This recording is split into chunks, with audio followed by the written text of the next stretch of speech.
Hello friends. हमने अपनी last video में बताया था कि जीएसटी में एक नया रूल आया 14A, जो हमें जीएसटी रजिस्ट्रेशन विद इन 1 और 2 डेज में दे देता है। वैसे तो इसमें 3 डेज का कंप्लाइंस है, लेकिन फिर भी 1 आवर्स के अंदर भी जीएसटी नंबर हमारे मिल रहे हैं। तो मेरे पास एक क्लाइंट का कॉल आया कि मैडम सब इंग्लिश में बोल रहे हैं, तो कृपा करके मुझे हिंदी में समझाएं कि कह क्या रहे हैं, क्या रूल है क्या नहीं।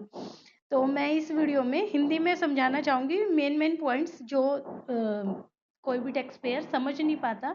कुछ टैक्स पेयर्स को हिंदी में कंप्लाइंस समझ आते हैं, तो मैं उसके लिए एक न्यू वीडियो बनाना चाह रही हूँ। देखिए, रूल 14A आया है CGST 2017 के, कि यहाँ हमें जो जीएसटी रजिस्ट्रेशन मिलता था 2 मंथ्स 3 मंथ्स, कई बार 1 वीक में भी आ जाता था, 3 डेज में भी आ जाता, उसको अब बहुत अर्ली टाइम में आ जाएगा। विद इन 1 आवर 30 मिनट्स के अंदर भी आ रहा है। और मेन इसमें आधार ऑथेंटिकेशन के बेस पे आ रहा है।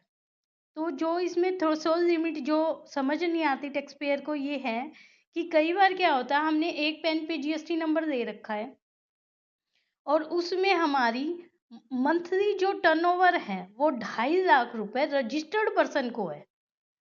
अगर रजिस्टर्ड पर्सन को 2.5 लाख रुपए की टर्नओवर है तो ये अप्लीकेबल नहीं होता। इस पेन से वो दूसरा रजिस्ट्रेशन नहीं ले सकते। सिर्फ एक ही लिमिट है, अगर आपकी टर्नओवर, आपकी सेल 1 मंथ की अनरजिस्टर्ड पर्सन को कितनी भी हो, लेकिन रजिस्टर्ड पर्सन को 2.5 लाख रुपए नहीं होनी चाहिए। एक तो ये है मेन पॉइंट, ये थ्रेशोल्ड लिमिट है। सेकंड जो मेन दे रखा है कि आधार ऑथेंटिकेशन के बेस पे आपको ये जीएसटी नंबर मिलेगा, और उसके बावजूद है करदाता ने निम्नलिखित दाखिल किए होंगे। ये हैं, ये देखिए, इसमें है कि 1 अप्रैल 2026 से पहले निकासी के लिए आवेदन किया जा रहा है तो कम से कम 3 महीने की अवधि के लिए रिटर्न होना चाहिए। कह रहे कि 1 अप्रैल से पहले अगर आपको जीएसटी नंबर कैंसिल करना है, निकासी के लिए आवेदन का मतलब है जीएसटी नंबर कैंसिल करना, तो कम से कम 3 महीने की जो जीएसटी रिटर्न है वो आपकी फाइल होनी चाहिए।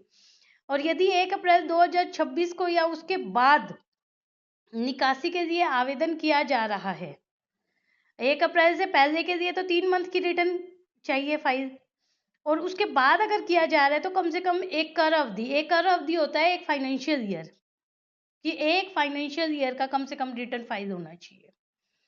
और इस नियम में 14A के अंदर क्या कहा जा रहा है कि तहत प्राप्त पंजीकरण के लिए कोई संशोधन या रद्दीकरण आवेदन लंबित नहीं होगा, सीधा आपका रजिस्ट्रेशन आ जाएगा, सीधा आपका जीएसटी नंबर आ जाएगा, क्योंकि ये आधार ऑथेंटिकेशन के बेस पे आ रहा है। आप इसमें आधार ऑथेंटिकेशन के लिए यस करेंगे, आपका आधार ऑथेंटिकेशन होगा और उसके बाद आपका जीएसटी नंबर अप्लाई हो जाएगा।